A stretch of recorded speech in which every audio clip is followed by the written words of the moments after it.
दोस्तों, कैसे हो आप सभी। स्वागत है आप सभी का हमारे YouTube channel TKM educational platform पर। साथियों, आज की इस ऑनलाइन क्लास में मैं आपके लिए लेकर आया हूँ SSC दिल्ली पुलिस के लिए कुछ महत्वपूर्ण प्रश्नों को। तो चलिए शुरू करते हैं आज की क्लास। आज का हमारा पहला प्रश्न है, झिझिया निम्नलिखित में से किस राज्य का प्रसिद्ध सांस्कृतिक नृत्य है? उत्तर प्रदेश का, असम का, बिहार का या फिर मध्य प्रदेश का। साथियों, झिझिया, बात करें झिझिया नृत्य, प्रसिद्ध सांस्कृतिक नृत्य की, तो झिझिया जो है बिहार का सांस्कृतिक नृत्य है। कहाँ का नृत्य है? बिहार का। और झिझिया के अलावा अन्य नृत्यों की बात करें तो बिहार के अंदर जो है विदेशिया और धोबिया, विदेशिया और एक है धोबिया, ये दोनों नृत्य की कहाँ के हैं? बिहार के। तो हमारा सी ऑप्शन राइट हो जाएगा। चलते हैं अगले प्रश्न की ओर। अगला प्रश्न है,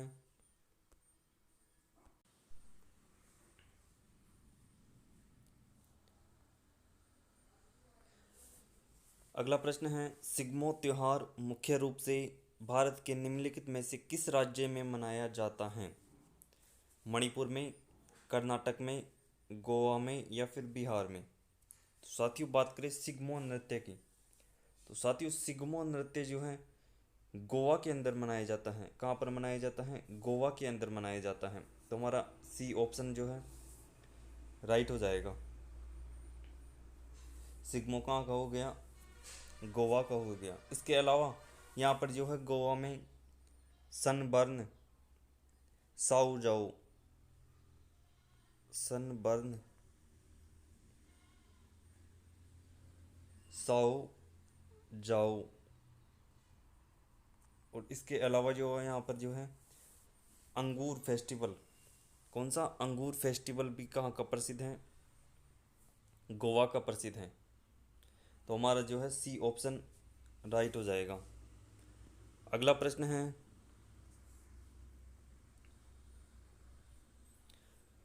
ये निम्नलिखित में से कौन जो है फुटबॉल से संबंधित हैं? हमारे पास ऑप्शन में है, एक मिनट, हमारे पास ऑप्शन में है Irani cup, Duleep trophy, Ranji trophy या फिर संतोष ट्रॉफी। तो साथियों, हमारा राइट आंसर हो जाएगा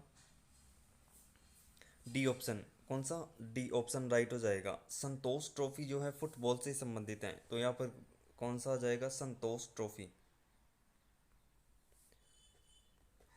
तो हमारा डी ऑप्शन राइट हो जाएगा। और अब बाकी तीनों की, ईरानी कप, दलीप ट्रॉफी और रणजी ट्रॉफी, इन तीनों की बात करें तो ये जो है क्रिकेट से संबंधित है। किससे संबंधित है? क्रिकेट, क्रिकेट से संबंधित है। ओके, चलते हैं अगले प्रश्न की ओर। अगला प्रश्न है, नीरद सिंह चौधरी की आत्मकथा का नाम है। हमारे पास ऑप्शन में है the autobiography of an unknown Indian, matters of description, the race of my life, and D option में है हमारे पास an autobiography of a Yogi. तो साथियों, नीरज सिंह चौधरी चौधरी की आत्मकथा की बात करें तो इसकी आत्मकथा थी, आत्मकथा का नाम है the autobiography of an unknown Indian. कौन सी है? The autobiography of an unknown Indian. तो हमारा ए ऑप्शन राइट हो जाएगा। चलते हैं अगले प्रश्न की ओर। अगला प्रश्न है, विश्व खाद्य दिवस कब मनाया जाता है?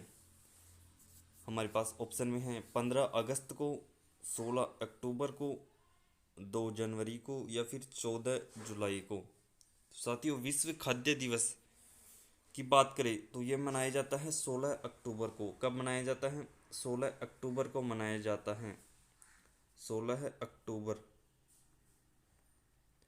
तो हमारा बी ऑप्शन राइट हो जाएगा।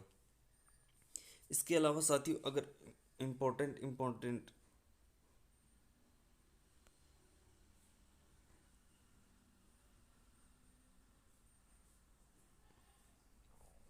और बात करें तो साथियों 1 अक्टूबर, कब 1 अक्टूबर को मनाया जाता है विश्व शाकाहारी दिवस।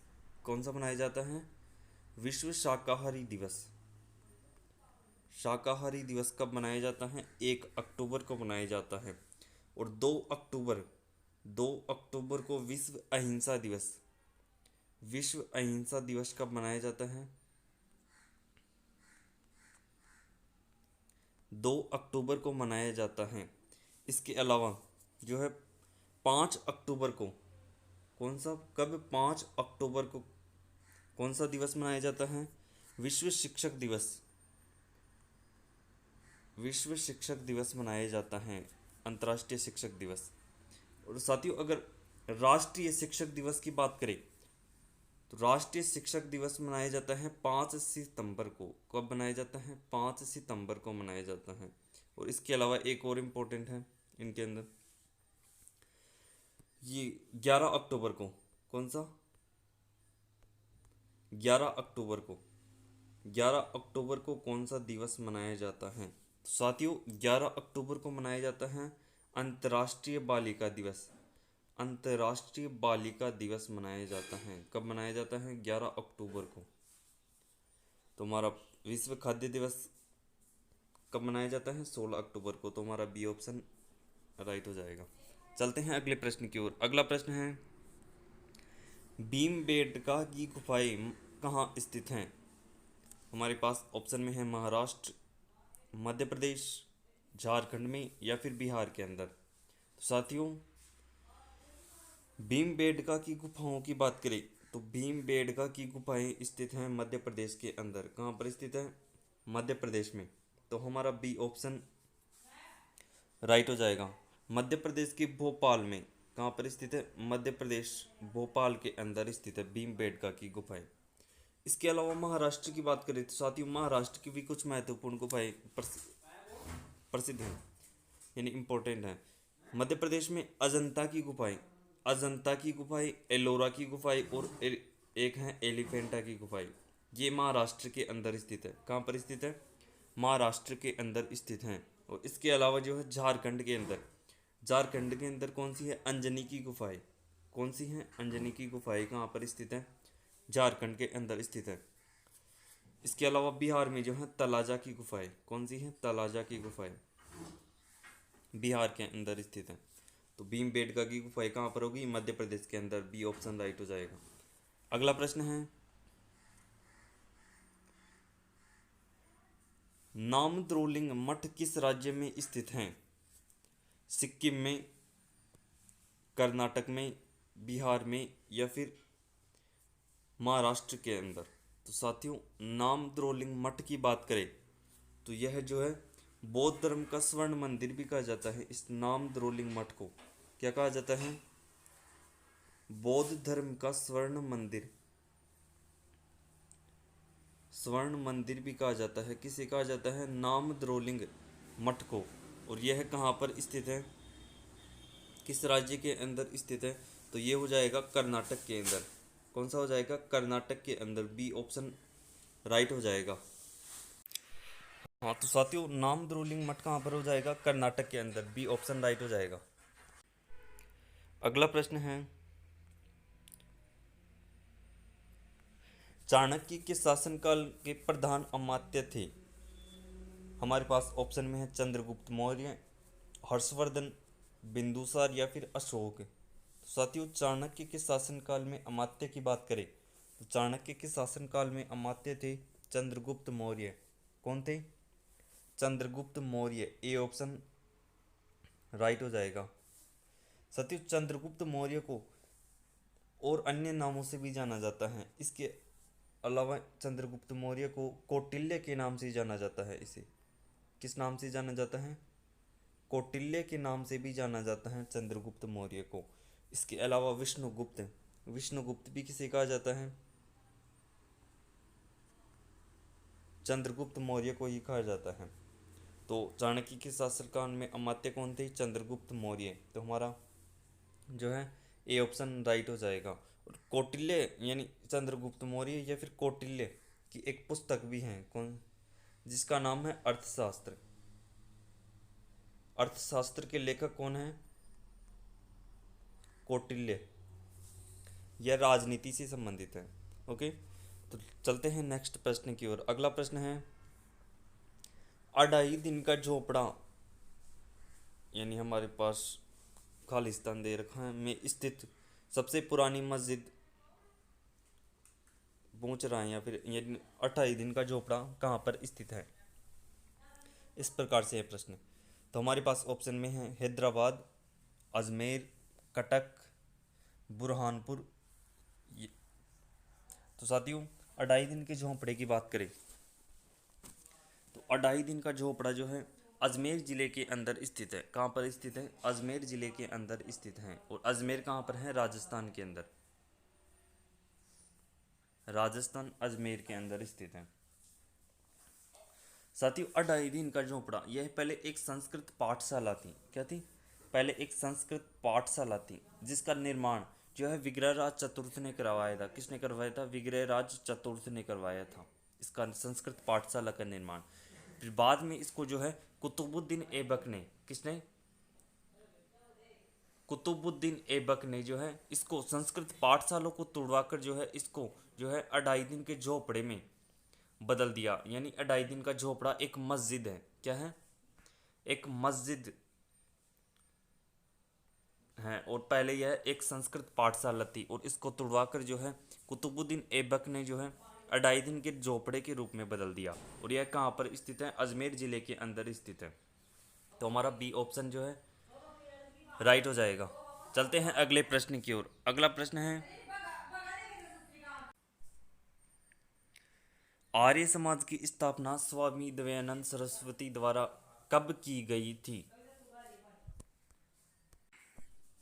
1875 के अंदर, 1873 के अंदर, 1885 में, या फिर साथियों 1863 के अंदर।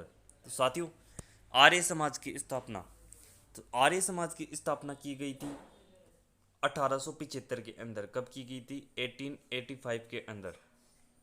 किसके द्वारा? स्वामी दयानंद सरस्वती के द्वारा। और कहाँ पर की गई थी? बम्बई में। कहाँ पर की गई थी? बम्बई में की गई थी आर्य समाज की स्थापना। इसके अलावा जो है इनकी स्वामी दयानंद सरस्वती की एक पुस्तक भी है, यानी इन्होंने एक पुस्तक भी लिखी थी जिसका नाम है सत्यार्थ प्रकाश। क्या नाम है? सत्यार्थ प्रकाश। ये बुक इंपॉर्टेंट है, पूछ सकता है एग्जाम के अंदर। सत्यार्थ प्रकाश किसके लेखक कौन है? तो कौन सा हमारा ऑप्शन हो जाए, राइट ऑप्शन हो जाएगा स्वामी दयानंद सरस्वती।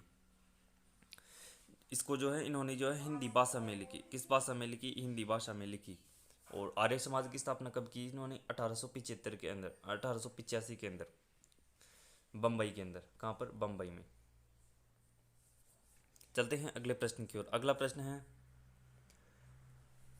मौलिक कर्तव्य किस पर लागू होते हैं? सरकार पर, विधानमंडल पर, राज्य पर, या फिर साथियों नागरिकों पर? तो साथियों, मौलिक कर्तव्यों की बात करें तो साथियों मौलिक कर्तव्य जो है लागू होते हैं नागरिकों के ऊपर। किस पर लागू होते हैं? नागरिकों के ऊपर लागू होते हैं। तो हमारा डी ऑप्शन जो है राइट हो जाएगा। मौलिक कर्तव्यों की बात करें तो साथियों हमारे देश में जो है मौलिक कर्तव्यों को किस यूएसएसआर रूस से लिया गया है? किस देश से लिया गया है? रूस से लिया गया है मौलिक कर्तव्यों को। और मौलिक कर्तव्य को जो है 42वें संविधान संशोधन द्वारा, कौन सा संविधान संशोधन? 42वां संविधान संशोधन 1976 द्वारा। 42वां संविधान संशोधन कब हुआ था? 1976 में। 1976 द्वारा जोड़ा गया था हमारे देश के अंदर मौलिक कर्तव्यों को। और इसके समय जो है इंदिरा गांधी पीएम थी। प्रधानमंत्री कौन थे? इंदिरा गांधी। और इनको लागू जो है 3 जनवरी 1977 को लागू किया गया था। कब लागू किया गया था मौलिक कर्तव्य को? 3 जनवरी 1977 को लागू किया गया था। और इस मतलब जब प्रारंभ में 10 मौलिक कर्तव्य थे, लेकिन बाद में जो है 11 संविधान संशोधन 19 मतलब 11वां मौलिक कर्तव्य और जोड़ा गया, यानी पहले कितने मौलिक कर्तव्य थे? 10 मौलिक कर्तव्य थे, लेकिन बाद में कितने हो गए? 11 मौलिक कर्तव्य हो गई। और 11वां मौलिक कर्तव्य जो है 86वें संविधान संशोधन द्वारा, कब? 86वां संविधान संशोधन कब हुआ था? सन 2002 के अंदर, सन 2002 द्वारा जो है 11वां मौलिक कर्तव्य और जोड़ा गया, जिसमें क्या था? 6 से 14 वर्ष के लिए बच्चों के लिए निःशुल्क शिक्षा का प्रावधान किया गया इस मौलिक कर्तव्य के अंदर, 11वें मौलिक कर्तव्य के अंदर। तो साथियों, मौलिक कर्तव्य किस पर लागू होते हैं? नागरिकों पर लागू होती है। चलते हैं अगले प्रश्न की ओर। अगला प्रश्न है, भारत की मुख्य भूमि भूमि देशांतर 68 डिग्री 7 मिनट पूर्वी देशांतर और के बीच, यानी किसके बीच फैली हुई है? यानी भारत की देशांतर विस्तार 68 डिग्री 7 मिनट पूर्वी देशांतर 68 7, सॉरी, हाँ, ऑप्शन में हमारे पास 68 डिग्री 7 मिनट पश्चिमी देशांतर, 68 डिग्री 7 मिनट पूर्वी देशांतर, 97 डिग्री 25 मिनट पूर्वी देशांतर, या फिर 23 डिग्री 30 मिनट पश्चिमी देशांतर। तो साथियों, हमारा देशांतरीय विस्तार की बात करें तो देशांतरीय विस्तार यानी इसके अंदर पहुंच रहा है देशांतरीय विस्तार कहाँ से कहाँ तक फैला हुआ है भारत का। तो साथियों, देशांतरीय विस्तार की बात करें तो देशांतरीय विस्तार फैला हुआ है 68 डिग्री 7 मिनट पूर्वी देशांतर से 97 डिग्री 25 मिनट पूर्वी देशांतर तक, 97 डिग्री 25 मिनट पूर्वी देशांतर तक फैला हुआ है हमारा देशांतरीय विस्तार। और अगर यानी देशांतर विस्तार कौन सी है? यानी जो खड़ी लाइन है उसे देशांतर के नाम से जाना जाता है, और जो आड़ी लाइन होती है, यानी मैप के अंदर जो ऐसी आड़ी लाइन होती है, उन्हें अक्षांशों के नाम से जाना जाता है। और अक्षांशीय विस्तार की बात करें तो साथियों, हमारा देश का अक्षांशीय विस्तार है 8 degree 4 minute, 8 degree 4 minute 37 degree 6 minute. कितना है? 8 4 37 6, 37 डिग्री 6 मिनट। उत्तरी अक्षांश कितना है? 8 डिग्री 4 मिनट उत्तरी अक्षांश से 37 डिग्री 6 मिनट उत्तरी अक्षांश तक हमारा अक्षांशीय विस्तार है। अगला प्रश्न है, पृथ्वी का पर सबसे गहरे बिंदु का नाम है? मेरियाना ट्रेंच, चैलेंजर द्वीप, टोंगा ट्रेंच, या फिर उपरोक्त में से कोई नहीं। तो साथियों, पृथ्वी पर सबसे गहरे बिंदु की बात करें तो पृथ्वी पर गहरे बिंदु का नाम है चैलेंजर द्वीप। कौन सा है? चैलेंजर द्वीप। हमारा बी ऑप्शन राइट हो जाएगा। और ये कहाँ पर स्थित है? प्रशांत महासागर के अंदर स्थित है। चैलेंजर बिंदु कहाँ पर स्थित है? चैलेंजर द्वीप प्रशांत महासागर के अंदर स्थित है। तो हमारा बी ऑप्शन राइट हो जाएगा। अगला प्रश्न है, माजुली द्वीप विश्व का सबसे बड़ा नदी द्वीप कहाँ स्थित है? गंगा नदी पर, यमुना नदी पर, कावेरी नदी पर, या फिर ब्रह्मपुत्र नदी पर। तो साथियों, माजुली द्वीप की बात करें तो माजुली द्वीप जो है ब्रह्मपुत्र नदी पर स्थित है। किस नदी पर स्थित है? ब्रह्मपुत्र नदी पर स्थित है। और यह जो है विश्व का सबसे बड़ा नदीय द्वीप है। विश्व का सबसे बड़ा नदीय द्वीप कौन सा है? माजुली द्वीप। और यह कहाँ पर स्थित है? असम के अंदर स्थित है और ब्रह्मपुत्र नदी पर स्थित है।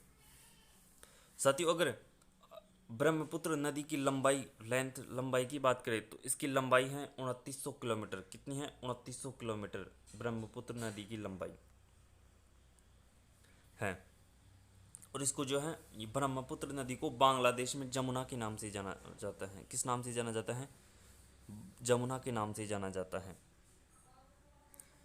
इसके अलावा अगर आपसे पूछ ले विश्व का सबसे छोटा नदीय द्वीप पूछ ले तो विश्व का सबसे छोटा नदीय द्वीप हो जाएगा उमानंद, या फिर मयूर द्वीप। उमानंद या फिर मयूर द्वीप विश्व का सबसे छोटा नदीय द्वीप है। और सबसे बड़ा कौन सा हो जाएगा? माजुली द्वीप ब्रह्मपुत्र नदी पर स्थित है। और यह उमानंद या फिर मयूर द्वीप भी कहाँ पर स्थित है? ब्रह्मपुत्र नदी पर ही स्थित है। तो हमारा डी ऑप्शन राइट हो जाएगा। चलते हैं अगले प्रश्न की ओर। अगला प्रश्न है, भारत में निम्न में से किस राज्य प्रकार की मिट्टी को स्थानीय रूप से रेगुर मिट्टी के रूप में जाना जाता है? जलोढ़ मिट्टी, लाल मिट्टी, वन मिट्टी या फिर काली या कपास मिट्टी। तो साथियों रेगुर मिट्टी की बात करें तो रेगुर मिट्टी के नाम से जाना जाता है काली मृदा को। किस मृदा को जाना जाता है? काली मृदा को रेगुर मृदा के नाम से भी जाना जाता है। और यह जो है सर्वाधिक कपास के लिए उपयुक्त है। किसके लिए? कपास के लिए उपयुक्त है, सर्वाधिक उपयोगी है। और यह जो है भारत के महाराष्ट्र और गुजरात में सर्वाधिक पाई जाती है। महाराष्ट्र और गुजरात में सर्वाधिक पाई जाती है काली मृदा। तो हमारा डी ऑप्शन राइट हो जाएगा। तो साथियों आज के लिए इतना ही, मिलते हैं अगले वीडियो में। अगर वीडियो अच्छा लगे तो वीडियो को लाइक करें, शेयर करें और चैनल को सब्सक्राइब करें। धन्यवाद।